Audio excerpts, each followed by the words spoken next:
मेरे साथ जरा दोनों वरिष्ठ पत्रकारों को ले आइए। हर्षवर्धन जी, अभय दुबे जी, अभय दुबे जी के पास में जा रही हूँ, अभय दुबे जी के पास में जा रही हूँ। लेकर आइए मेरे साथ स्क्रीन पर अभय दुबे जी और हर्षवर्धन जी को। मैं आप दोनों से ये समझना चाहती हूँ कि ये आर पार की स्थिति विनेश फोगाट और बजरंग पुनिया को लेकर जो बनती हुई नजर आ रही है, Congress versus BJP. Sir please मुझे ये बता दीजिए, इसको लेकर जिस तरीके के बयान आ रहे हैं हर्षवर्धन जी बीजेपी के नेताओं के, क्या ये बीजेपी अपने पैरों पर खुद कुल्हाड़ी मारने का काम कर रही है? हर्षवर्धन जी, देखिए मुझे लगता है कि जो विनेश फोगाट और बजरंग पुनिया ने किया जी, इस पर सवाल कोई नहीं उठा सकता है कि कौन कहां राजनीति में जाए। हाँ। बबीता फोगाट पहले से राजनीति में है, भारतीय जनता पार्टी में है। सही। लेकिन ये सवाल तो जरूर खड़ा होगा ना कि उस पूरे आंदोलन में अगर जो अखिलेश जी ने कहा कि दिल्ली पुलिस अपना काम कर रही थी, तो सत्ता में जो लोग रहते हैं वो कभी प्रदर्शन करने थोड़ी ना आते हैं। ये बड़ा बेसिक सा डिफरेंस समझिए। जो विपक्ष में रहता है वही सड़कों पर उतरता है, और सत्ता में रहते हुए अगर दिल्ली पुलिस को सारा सब कुछ ओपन हैंड दिया हुआ था, खुला दिया हुआ था, तो इसका मतलब कि सरकार कोई गड़बड़ नहीं कर रही। नंबर एक। नंबर दो, ये जिस तरह से पीटी उषा को अपमानित किया गया था, क्या लोग भूल गए?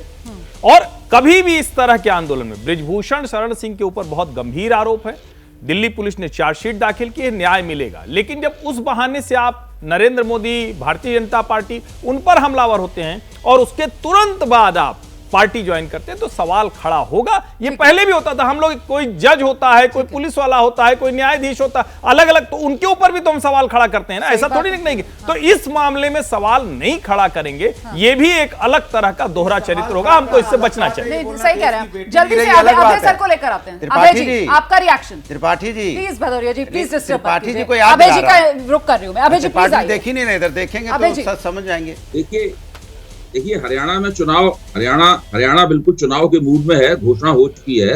लेकिन इस कार्यक्रम में, ये कार्यक्रम इसलिए नहीं है कि किसने लिस्ट देर में निकाली और कौन चुनाव जीतेगा कौन हारेगा। कोई भी हरियाणा में चुनाव जीते हारे, अभी इस कार्यक्रम का इससे कोई मतलब नहीं है। मतलब चर्चा हो रही है दो पहलवानों के ऊपर, दो पदक विजेता पहलवानों के ऊपर, जिन्होंने बृजभूषण शरण सिंह जो के खिलाफ आंदोलन किया था, और वो आंदोलन बहुचर्चित आंदोलन हुआ था। मैं ये कहना चाहता हूं कि अगर उसी वक्त तत्परता से जब उन्होंने ये आवाज उठाई थी, और बृजभूषण शरण सिंह के ऊपर पोस्को का इल्जाम था, यहां 5 लोग बैठे हुए हैं, और इन 5 में से अगर किसी के ऊपर पोस्को का इल्जाम लगता तो आप सोच सकते हैं हमारा क्या हश्र होता। हर्षवर्धन जी के ऊपर लगता, मेरे ऊपर लगता, अनुराग जी लगता, हमारे भाजपा के साथी प्रवक्ता बैठे हुए किसी के ऊपर लगता, तो हम लोगों को जेल जाना पड़ता, और जेल में जाने के बाद हम लोग किसी बड़ी मुश्किल से जमानत हम लोगों को प्राप्त हो पाती है। लेकिन क्या हुआ? दिल्ली पुलिस के जरिए एक लंबी ढील दी गई, जिसमें बृजभूषण शरण सिंह ने अपने प्रभाव का इस्तेमाल करके, दबदबे का इस्तेमाल करके खुद को किसी तरीके से पोस्को के इल्जाम से बाहर निकाल लिया।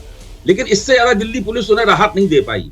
उनके ऊपर यौन शोषण के इल्जाम आज भी लगे हुए हैं, और ये तत्परता से नहीं किए गए। जब बहुत दिन तक आंदोलन चला, सब कुछ हो गया, भाजपा की पूरी छीछा लेदर हो गई, दुर्गति हो गई, भाजपा की सारे देश में बदनामी हो गई, तब ये दिल्ली पुलिस सक्रिय हुई है उसमें।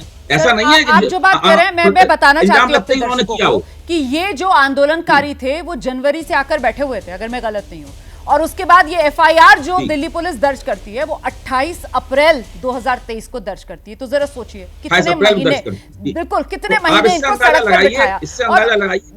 बिल्कुल सर, और जिस बात का आपने जिक्र किया ना सर, यहाँ पर जहां आपकी सियासत को सहूलियत देती है, वहां पर आपके पास ये सारा ज्ञान होता है कि किस तरीके से अगर आप वक्त रहते हुए एक्शन नहीं लेते तो उसका कितना नुकसान होता है। और ये मैं क्यों कह रही हूं, क्योंकि देखिए बीजेपी को भी ये पूरा ज्ञान है सर। ये भूपेंद्र पटेल हैं, बीजेपी के गुजरात के मुख्यमंत्री हैं, ये ममता दीदी को ज्ञान दे रहे हैं। आज 6 सितंबर है ना, आज ही का दोपहर का एक्स पर इन्होंने पोस्ट किया है, और ये पढ़ना इसलिए जरूरी है क्योंकि अभी जो अभय जी ने बात कही है ना, ये बिल्कुल वही बात भूपेंद्र पटेल ममता दीदी को ज्ञान दे रहे हैं। जरा सुनिए, वो कह रहे हैं, अंग्रेजी में लिखा है, मैं इसका हिंदी अनुवाद भी आपको बता दूंगी।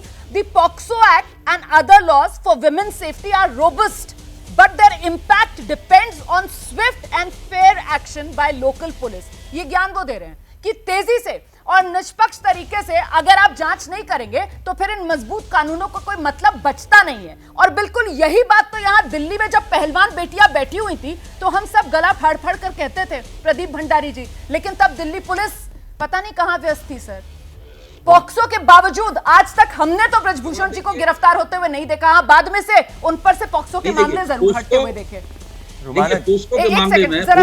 जी अभय जी रख लीजिए अपनी बात, फिर आ रही हूँ आपके पास। जी, पॉक्सो के मामले में दिल्ली पुलिस ने, आपने ठीक ही कहा, एक सवालिया निशान के साथ कहें तो उन्होंने स्विफ्ट एंड फेयर एक्शन का नमूना दिखाया है, जिसपे सारी भारतीय जनता पार्टी को गर्व है और सारे देश के लोगों को गर्व है कि ये किया गया।